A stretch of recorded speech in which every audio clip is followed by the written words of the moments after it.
بسم اللہ الرحمن الرحیم۔ ناظرین محترم، السلام علیکم ورحمۃ اللہ وبرکاتہ۔ قیامت کیا ہے اور کب آئے گی، اس ویڈیو کا پارٹ 3 سنتے ہیں۔ نزول حضرت عیسیٰ علیہ السلام۔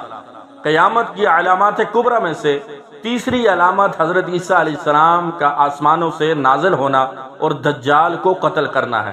نزول عیسیٰ کا عقیدہ قرآن کریم، احادیث متواترہ اور اجماع امت سے ثابت ہے۔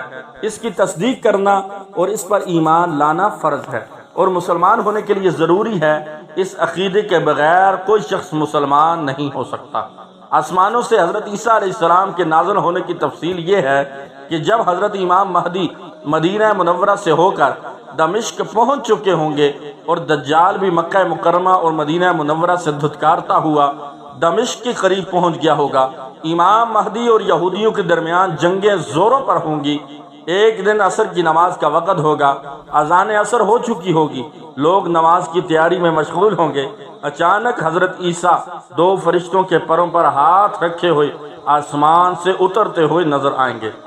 سر نیچے کریں گے تو پانی کے قطرے گریں گے، سر اونچا کریں گے تو چمکدار موتیوں کی طرح دانے گریں گے۔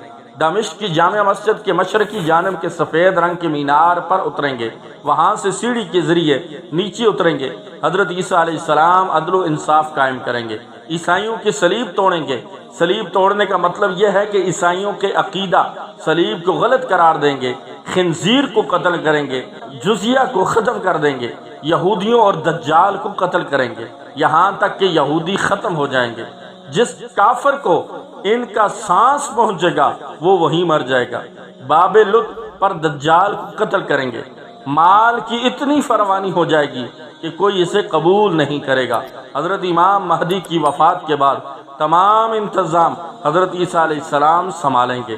آسمان سے اترنے کے بعد حضرت عیسیٰ نبی ہی ہوں گے، کیونکہ نبی منصب نبوت سے کبھی معزول نہیں ہوتا، لیکن اس وقت امت محمدیہ صلی اللہ علیہ وسلم کے تابع، مجدد اور عادل حکمران کی حیثیت میں ہوں گے۔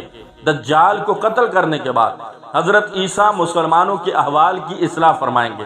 اللہ تعالیٰ کے حکم سے انہیں کوہ طور پر لے جائیں گے۔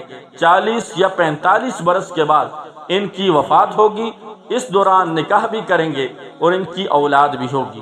مدینہ منورہ میں انتقال ہوگا اور حضور اکرم صلی اللہ علیہ وسلم کے ساتھ روضہ مبارک میں دفن ہوں گے۔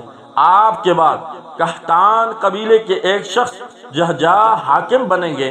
ان کے بعد کئی نیک اور عادل حکمران آئیں گے۔ پھر آہستہ آہستہ نیکی کم ہونا شروع ہو جائے گی اور برائی بڑھنے لگے گی۔